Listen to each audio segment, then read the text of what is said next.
Hello, everybody. It is I, Amo, and today I'm gonna make it quick for our OLR team analysis. So, as you should probably know, the next nil tour that I'm in is called OLR or One Last Ride. You probably saw the announcement, like the video with my little, where I put my, the moment where I taunted a Mimikyu with Kumaho without terraing, risking a fairy move, but not getting punished for it. But so today, I'm finally posting my team analysis, my draft, as always. I'm gonna make it quick because Owen did the PR live, so people should know what I have. So I'll just go over quickly what Pokemon I have in case you haven't seen it, and also why I decided to go with these Pokemons. So as you can see from my first pick, I decided to get the Palafin, which I felt like it's been a long time since I used it. Like it was second pick, so technically I could have gotten something like Terra Great Tusk, Garchomp, Meowscarada, Deoxys Speed, or whatever. Which some I consider getting, but in the end I went with Palafin because of other stuff that I also wanted to use. And also, I feel like we're. I feel like paraffin, as strong as it is not being used that much. I mean, what I'm trying to say is that, I mean, for just think of like, I don't know, in the Bobby League happening right now, like, you saw that Uzi got paraffin at his second pick. Like, p- when multiple pick did happen before, so I feel. So seeing paraffin no longer being like, a early pick or whatever, I don't think it's right. So I decided to bring it back as the second pick of the overall pool in my first pick overall. But yeah, Palafin starts off weak normally, like just you know how Palafin works. Like, it's a baby like this, like the bad stat. Then you switch it out, and then you get the hero mode, which is slacking level of stats. So very easy drawback to play around, which you only bat for one turn. After that, you're good to go. And you can just unleash powerful water type damage, including your signature move Jet Punch, which is basically stronger Aqua Jet. So yeah, that's so glad to have Palafin. I don't care if this was the second pick or could have gone something else. I wanted Palafin. Alright, for the next pick, I wanted something that can complement Palafin offensively extremely well. So I needed something that can hit all the type that resists the water types, which is opposing water types, grass, and dragons, because that's something that can annoy Palafin, like bulky Pokemon of these types that resist water. And normally, if I want, I mean, of course, I could get this done with like multiple Pokemon, but preferably, I want to get this possible with only one Pokemon, which of course, depending on what Pokemon of what type I can get, it could cover all three types. But I wanted to be even more greedy and have a singular type that can deal with all of them, which is normally not possible because grass and dragon shares a weakness, but water doesn't share any weaknesses with the other two, unless you're counting freeze dry, which at this point it would hit all three of these type altogether. So I wanted to have the strongest user of freeze dry available, and that would be Kyurem. So yeah, I just said it's really what it does. It has freeze dry. It hits what like Pokemon that you want to switch your Palafin into that are slow and tanky to try and wear it down. Oops, free opportunity for Kyurem to just attack. Like one of the best way to deal with Kyurem is just to out offensive because it's strong but it's not that fast. Plus its typing is loaded with bad weaknesses. But with Pokemon that you try to slow down Palafin are just Kyurem food. So I figured those two can work very well together. Also, that's some of the strength of this format. Like the way we picked was like we were 32 people separated in four pools of eight, and we only had eight Pokemon for our draft in total. So the way every draft will resemble is that everybody will have stacked early picks and then lower tier value picks.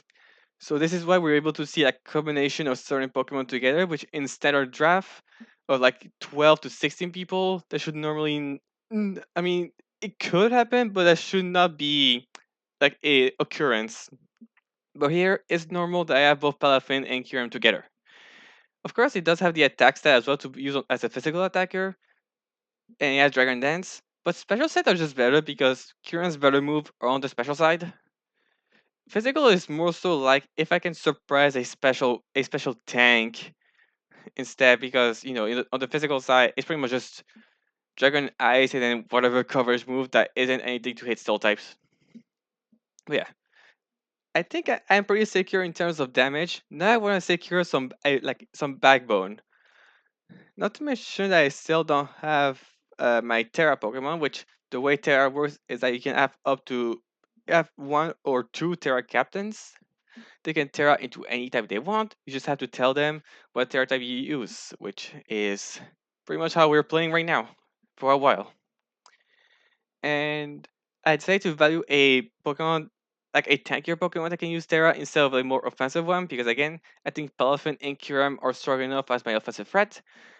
And the idea of having a defensive Pokemon that can Terra in this format is actually very solid, because you might not have the defensive pieces to handle something very dangerous unless you use your Terra for this specific reason.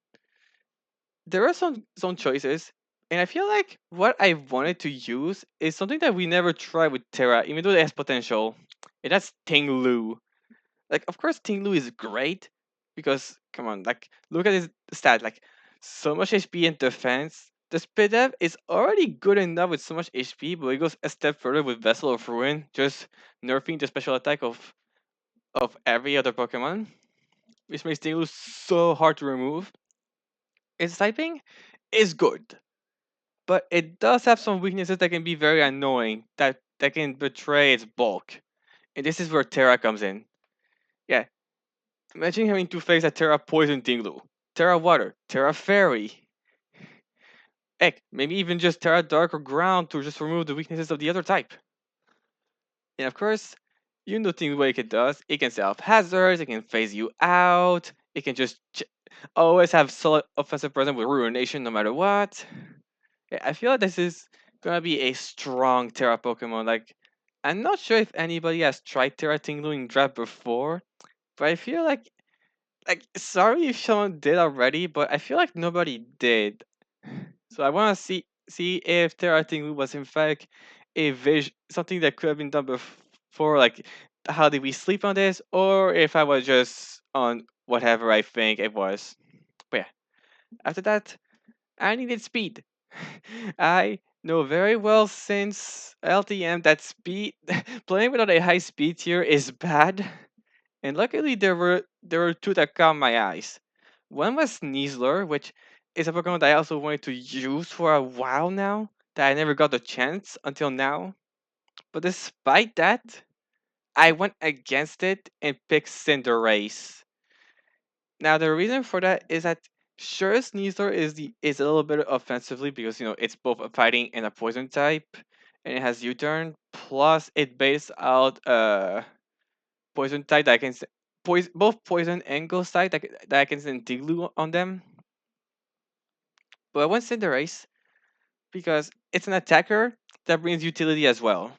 Like, sure, we can take like your libero with signature power ball, your high jump kick, gunk shot, U-turn, sucker punch, whatever.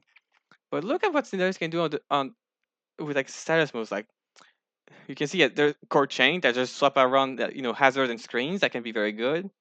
Taunt and Will-O-Wisp with this speed are actually very good moves. Like, even Super Fang is a good move, and it has a speed. Also, it's a starter, so like that's not the best bulk, but there's definitely worse bulk out there. And also, I know people like Libero, but I prefer Blaze way more, because again, that same starter bulk means that Cinderace can just survive on low HP and not have and boosted fire moves. So yeah, Cinderace, and one that I like to use whenever I have the chance to use it. So I am happy to get it. And then next, after these four picks, they were very, very expensive. So this is where I needed to start on the lower tier Pokemon. Preferably, the types that I wanted to have the most are Fairy, Poison, Grass, Steel, and Flying.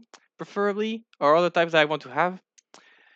And luckily, I was able to get my Fairy. Like normally, if I were to go lower tier Fairy, they're bad, very, very bad. It's just Fairy bluffs that are just they're just safe by having the Fairy type on them.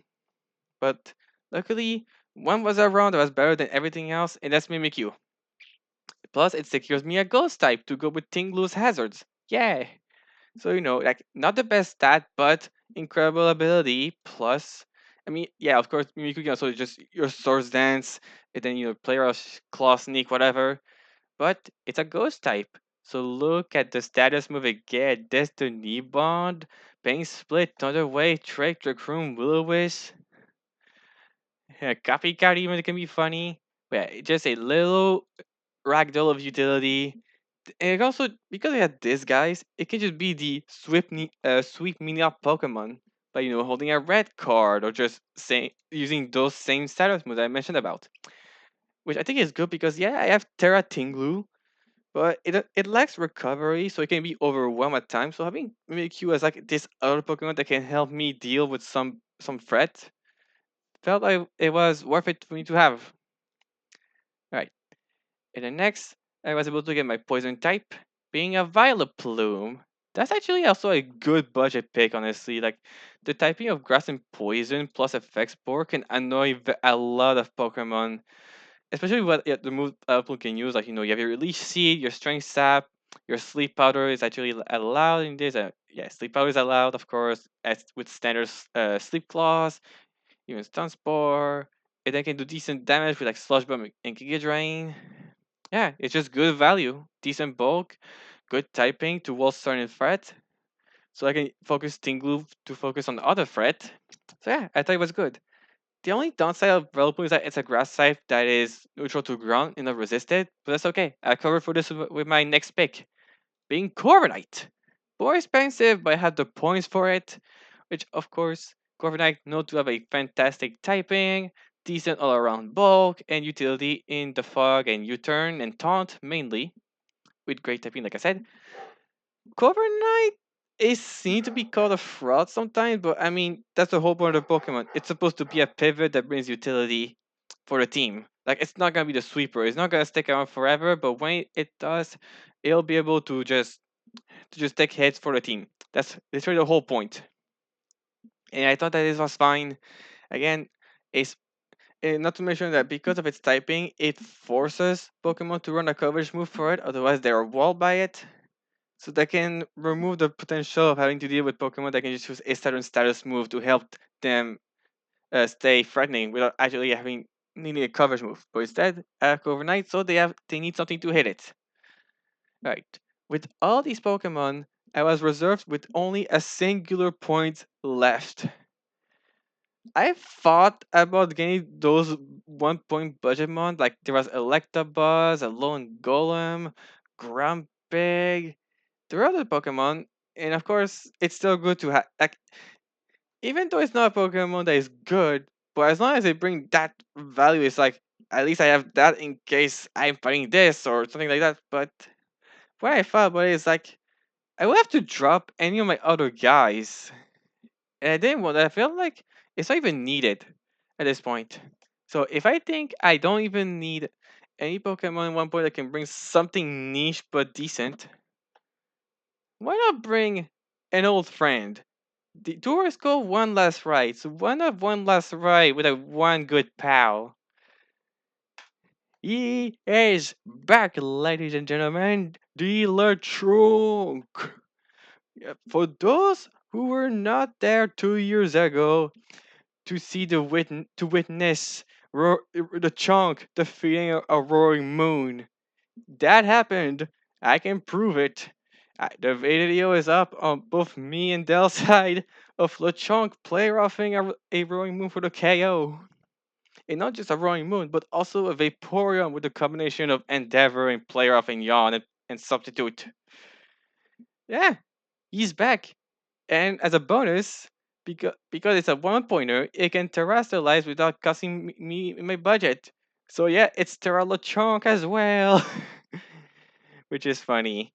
But yeah, if I have to, if this eight Pokemon is just gonna sit on the bench, might as well be Lechonk. He's gonna be there for the ride, one last ride with one good pal. So yeah, so this is the draft that I was able to get for OLR.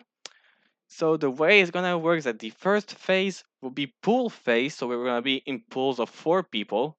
And if we want to make it up, we have to at least get 2 wins.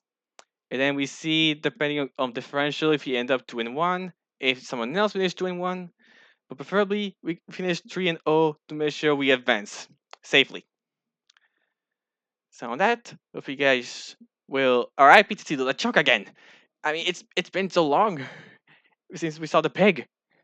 So yeah, that's all for me. I will now upload this and then relax and talk to you guys for when the matches will happen. Later. Bye bye.